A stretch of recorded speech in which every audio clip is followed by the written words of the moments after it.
Nightly greetings, one and all. This is Monique Tuzon for PTV News Now. And we begin with China's foreign minister blasting Israel's war against the hapless Palestinians in Gaza.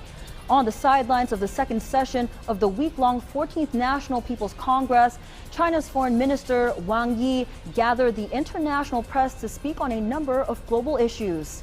First, China's top envoy lashed out at Israel for keeping a war against the hapless and helpless Palestinians. Even despite the dire and desperate status the powerless Palestinians continue to endure, such as famine, homelessness, and having nowhere to hide or seek shelter amid a relentless bombing campaign and deprivation of aid and relief that Israel has blocked. This despite practically an overwhelming plea from member nations of the UN for a ceasefire, a direct entreaty from the U.S. Vice President earlier this week for an immediate ceasefire and not to impede or impound aid meant for Gaza that the Netanyahu government has leveraged against the Palestinians. He also cited the need for state for the Palestinians and full membership to the United Nations. Wang Yi called the war in Gaza a tragedy for humankind and a disgrace to civilization. Women all over the world are into odd and menial jobs to keep their families alive. Much like this Indonesian mother of four, Ekawati, who has opted to drive an auto rickshaw for public transport commuter service on the streets of Jakarta, where a growing number of Indonesian women in the informal sector work just to make ends meet. Data from Statistics Indonesia show close to 13% of Indonesian households in 2022 had women breadwinners, mostly in urban areas, indicating a steady decline of female homemakers since the pandemic broke out in early 2020. Working in a male-dominated profession and environment, Ekawati said she had to toughen up to survive and make it on the streets where sexual harassment and extortion abound. Ekawati's odyssey of survival and steely determination is but one of thousands of females worldwide going at it alone to put their children and families on their backs as a shining testament of distaff strength and women pride on this month celebrating them. When the Taliban took over Kabul in the summer of 2022, a number of female students had no choice but to leave their studies and or career, like law student and journalist Nadia Momand. Here's her story as narrated by Bezhan Hamrad. Nadia Momand had it all. A job presenting news at local broadcaster in Exiled TV and her law studies at Nangarhar University in Jalalabad. Now, she has neither. When the Taliban took power, they barred women from studies beyond primary school. When the Taliban came, I could not continue my education. As well as being a journalist, I wanted to become an attorney.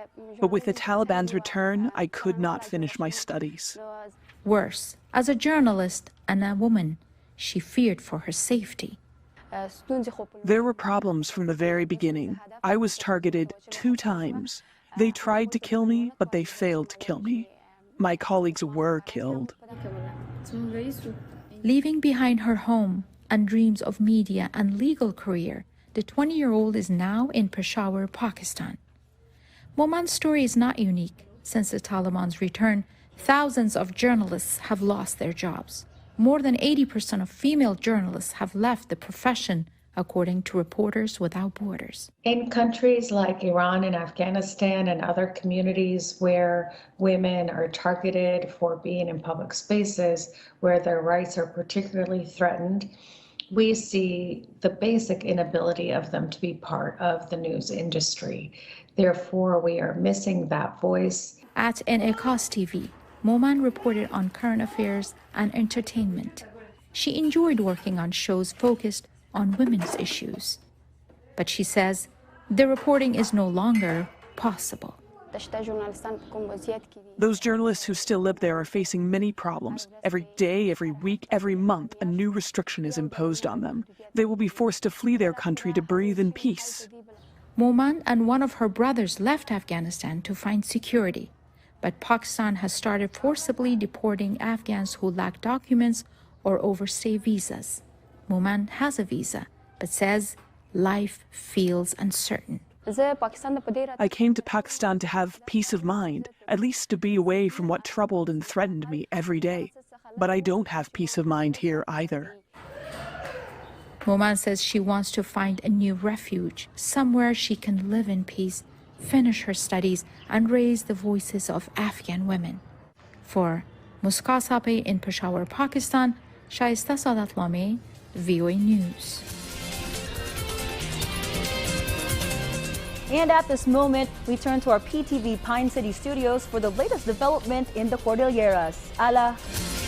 Naimbag Arabi Pilipinas na deklaran a fire out itang aldaw ti forest fire iti Bontoc Mountain Province.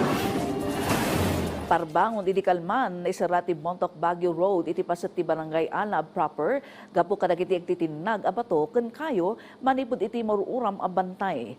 Nagbibinadang dagiti personnel ti Bontoc Municipal Fire Station, pulisya, volunteers ken interns, water delivery stations ken barangay officials anang subsub iti uram.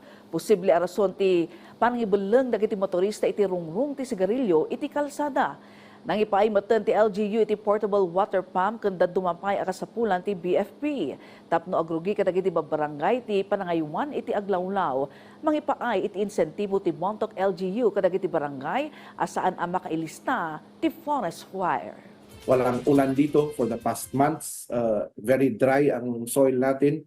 And talagang conducive for forest fires ang mga to kahit konting kahit upos lang ng sigarilyo ang nangyayari. Though we admit that most of these are negligent causes, yung mga naglilinis ng kanilang mga gardens, mag-ano pa rin tayo na we must take necessary precautions. So mga Iti sa bali adamang makidkid daw ti suporta dagiti barangay official iti Baguio City iti kampanya kontra iti climate change.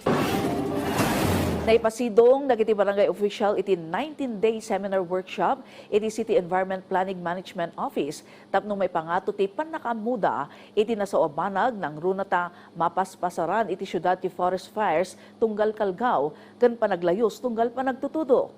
Tinalantanda dagiti proyekto, programa ken aktibidad para iti climate change adaptation. Napagsaritaan pa iti panagbaliw ti temperatura ti syudad, ti posible a panakaibus dagiti kaykayo gapo iti overdevelopment ken urban decay.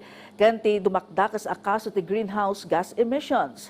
Naduktalan ngamin at irisan tinakailista iti kangatuan a gas emissions asin naruno ti Camp 7 ken Asin Road. Kangatuan met iti gas emissions ti jeepney routes ti Dontogan, Santo Tomas, Green Valley, Balakbak ken ti Trancoville District Line. Nayapalamat lang dito iti panang adaptar dagiti barangay officials iti local climate change action plan. Dagiti damdamag manipod dito'y PTV Cordillera, siyak ni Ala Sunduan, Naimbag Arabi. So that's a wrap for tonight. We look forward to you joining us for a recap of the week in review tomorrow, same time, same location on your remote or browser. This is Monique Tuzon bidding you all a good night.